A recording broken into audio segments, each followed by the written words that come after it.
You know, usually when you talk about building a house, you start with a solid, independent foundation. You pour the concrete, you frame it out, and it stands on its own 2 feet. Right, like it relies entirely on its own integrity. Exactly. If a massive storm comes through, it's that foundational engineering that keeps the entire structure from just, collapsing into rubble. Yeah, the architecture basically dictates if the house survives. But then, you look at some of the biggest cinematic franchises today, and suddenly that architectural logic just goes completely out the window. Oh, for sure. It's totally different. We're looking at this modern storytelling landscape where, honestly, it feels like they're building these massive, glittering penthouses on top of, rented foundations. Rented foundations, I like that. Yeah, and that rented foundation is exactly what a really fascinating new critique says is holding up Tom Holland's iteration of Spider-Man. Which is wild to think about, given the box office numbers. Right.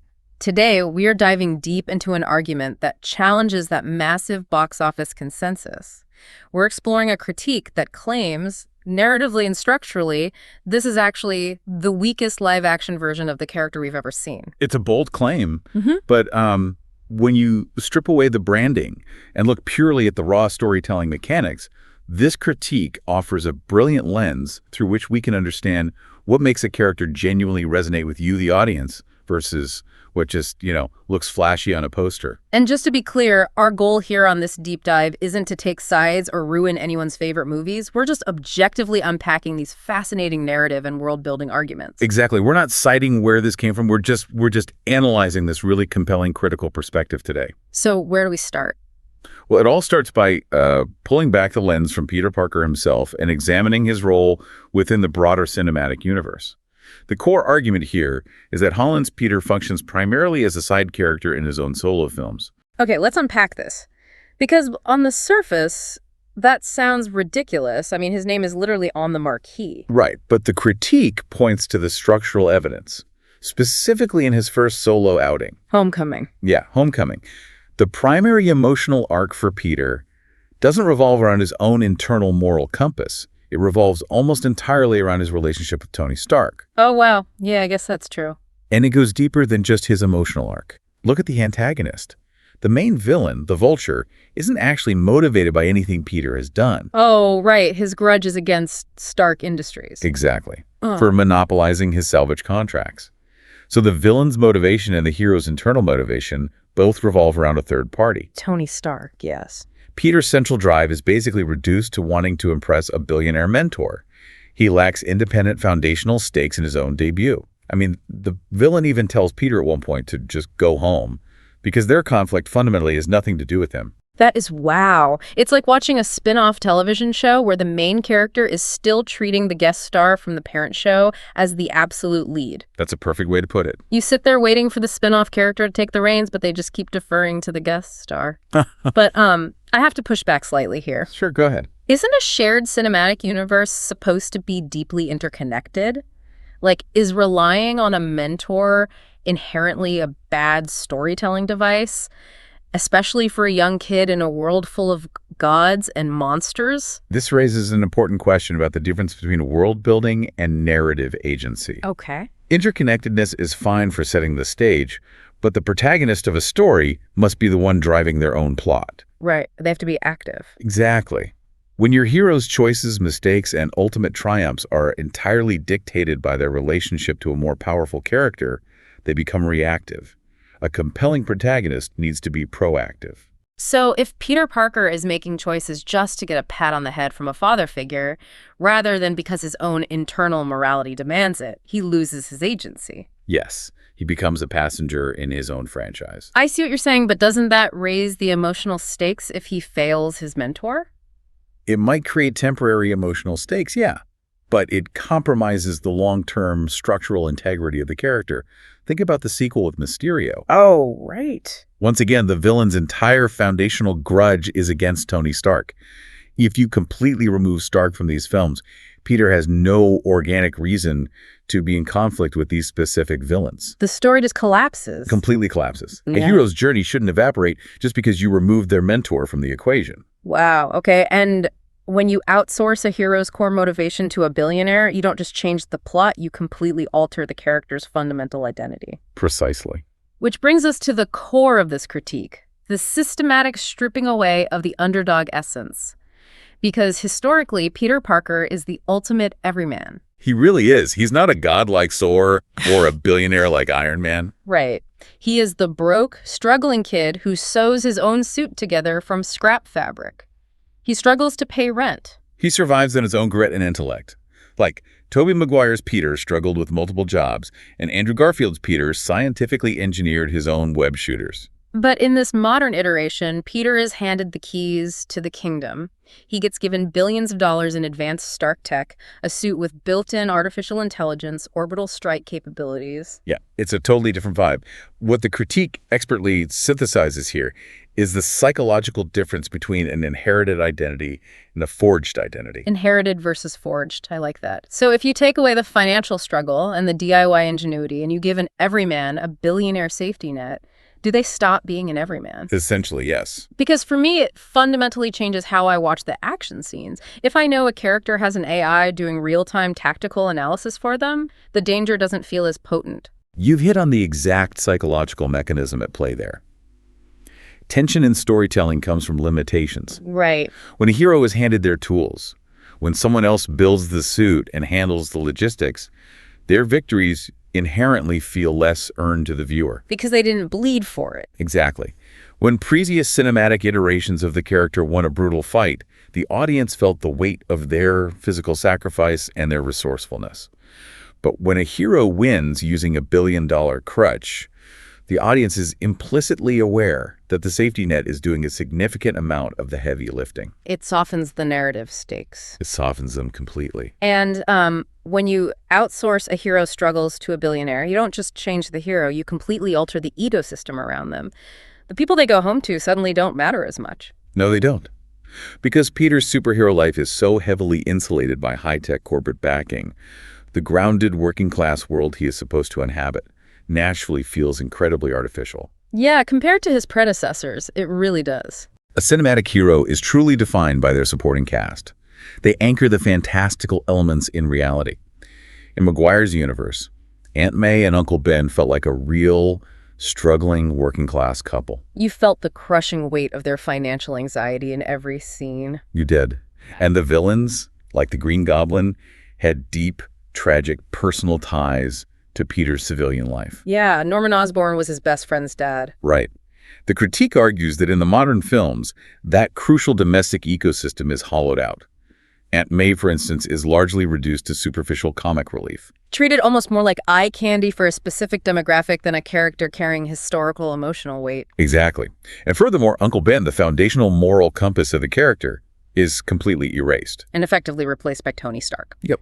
Here's where it gets really interesting. Why would screenwriters do that? Does the modern blockbusters rush to connect characters to a massive, sprawling universe mean filmmakers are sacrificing those quiet, domestic moments that make a cinematic world feel lived in? What's fascinating here is that this trade-off ultimately starves the story of its emotional resonance. Because they just don't have time for a nuanced conversation about a mortgage when they have to set up 3 other movies. Exactly. A hero is only as real as the people they go home to. If the secondary characters exist primarily as plot devices or comic relief, the emotional stakes evaporate. We don't connect with the maternal figure if her primary function is to deliver a punchline. So the result is a world that feels like a highly polished Hollywood soundstage rather than a lived-in, struggling neighborhood in Queens. Precisely. And if the neighborhood feels like a soundstage, the relationships within it are going to suffer, which brings us to the romance. Ah, yes. The romance. If there is one structural pillar a Spider-Man story absolutely requires, it is the agonizing push and pull between personal love and heroic duty. The critique takes a really close magnifying glass to the relationship between Holland's Peter and Zendaya's MJ. And the argument is that this romance feels entirely scripted rather than organically earned. A case of being told rather than shown, right? It is a textbook example of the script demanding a connection without putting in the narrative groundwork. Despite the actors' well-documented real-life relationship, the critique argues the films fail to build on-screen tension. In the first film, they barely interact in any emotionally significant way. Right. And then by the second film, they are suddenly positioned as star-crossed lovers. It's what I like to call narrative fast travel. It feels like an arranged marriage by screenwriters. That's hilarious, but it's so true. The studio wants the massive emotional payoff of a sweeping romance, but they don't want to spend the actual screen time building the infrastructure. They just dictate, okay, it's movie 2, you guys are deeply in love now, without putting the characters through the shared trials that actually forge that bond in front of the viewer. The mechanics of on-screen chemistry require far more than placing two talented, attractive people in the same frame. A romantic subplot in a superhero narrative shouldn't function as a side quest. No, it needs to actively force the protagonist into making impossible choices between their personal desires and heroic responsibilities. Look at how previous iterations handled this. Tobey and Kirsten Dunst had years of established neighborhood history. You felt the agonizing will-they-won't-they tension because the script explicitly showed you the roadblocks. You actually saw the secret identity ruining the personal life in real time. Exactly. Or consider the dynamic with Andrew Garfield and Emma Stone.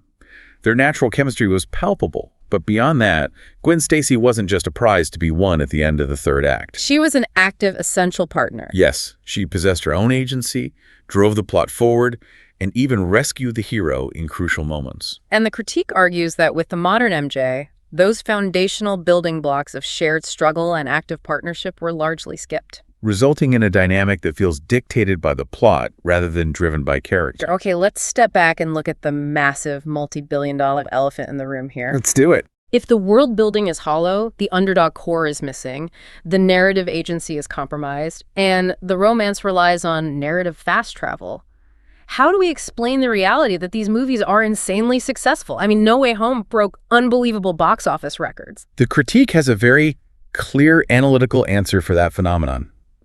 It attributes the massive success of No Way Home entirely to marketing, hype, and the monetization of nostalgia. Nostalgia for the older movie. Exactly. The argument is that the massive emotional highs of No Way Home aren't actually earned by the preceding Holland films. Audiences showed up in droves to see Maguire, Garfield, and legendary villains like Willem Dafoe's Goblin and Alfred Molina's Doc Ock. So the argument is that the studio essentially outsourced the emotional heavy lifting to movies made 20 years prior. Precisely. The emotional resonance was prepackaged, and even within the specific plot of that massive crossover, it is Doctor Strange who is actually driving the narrative mechanics and casting the spells. Making Holland a guest in his own cinematic climax. Once again, yeah. And this leads to what is probably the most controversial part of the critique, the assessment of the acting itself. Yeah, this takes a pretty bold stance. The argument states that while Holland perfectly captures the naive, youthful energy of a teenager, he lacks the dramatic gravitas to hold the screen when placed opposite heavyweights like Keaton, Gyllenhaal, or Cumberbatch. It even compares him to Timothée Chalamet, noting that Holland hasn't really proven his dramatic range outside the MCU, whereas Maguire and Garfield were established serious actors before, during, and after their tenure. But I have to jump in and defend the actor a bit here. Isn't this an incredibly unfair comparison? I mean, comparing a young actor to cinematic legends with decades more experience. It is a tough comparison for sure. Is the actor failing to deliver gravitas? Or is the script simply failing to provide him with moments of true gravitas? If the corporate machine writes your character as a starstruck sidekick who constantly needs saving, you have to play the starstruck sidekick, right?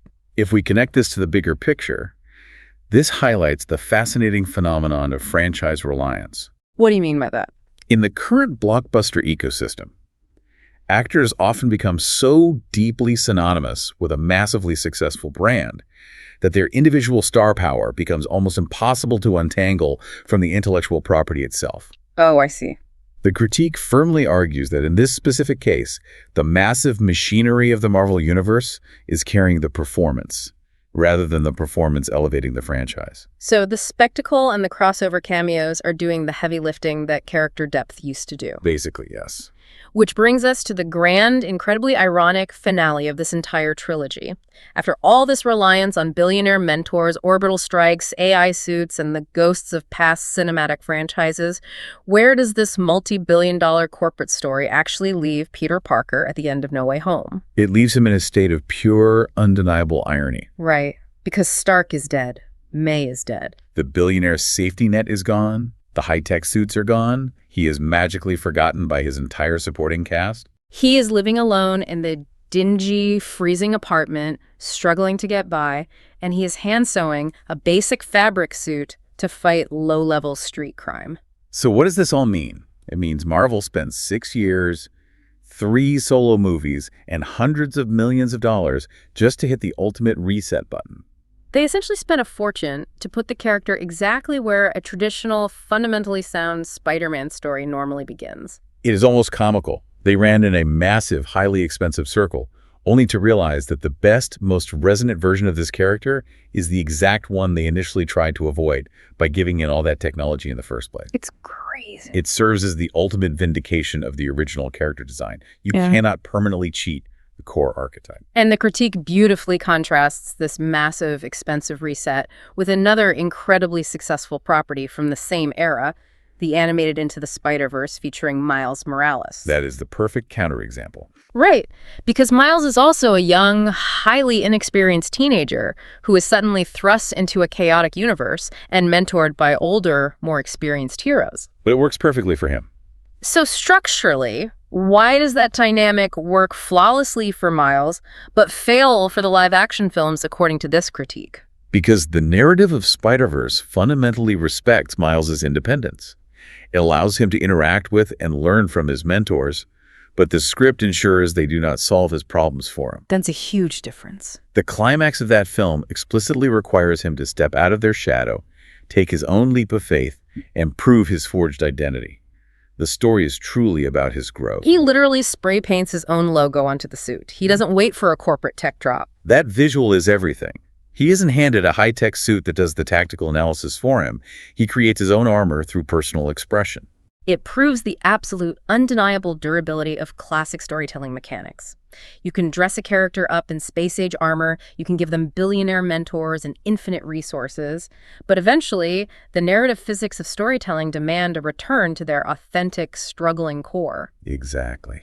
Well, this has been such a revealing breakdown. We've explored a critique that completely strips away the box office hype and the nostalgia to force us to look at the actual storytelling engine under the hood. It really operates as a masterclass in structural storytelling analysis. We talked about why narrative agency is non-negotiable, why a hero absolutely must drive their own story rather than react to a guest star. We unpacked the importance of grounded, lived-in world building. And the absolute necessity of shared trials to create earned romance. Yes, and the enduring psychological appeal of the true underdog. And for you listening, this matters far beyond the realm of just comic book movies. Oh, absolutely. Understanding this framework completely changes how we consume all modern blockbuster media. It trains us to look past the overwhelming special effects, the massive marketing budgets, and the endless crossover cameos, and start asking the hard structural questions. When you watch a news series or movie, ask yourself, is this protagonist actually driving their own destiny, or are they just serving as a convenient cog in a massive corporate content machine? Right. Are we watching a genuine story unfold, or are we just watching high-budget brand management? Which leaves us with a final provocative thought to consider the next time you head to the theater. If a hero requires a multi-billion-dollar cinematic universe, a billionaire mentor, and the ghosts of past franchises just to be interesting, are we cheering for the character, or are we just cheering for the brand? Talk about a rented foundation. The next time you sit down to watch a massive blockbuster, take a close look at the glittering penthouse they built on screen and ask yourself who really poured the concrete. Thanks for joining us on this deep dive. Keep questioning the stories you're told, look for the mechanics under the hood, and we'll see you next time.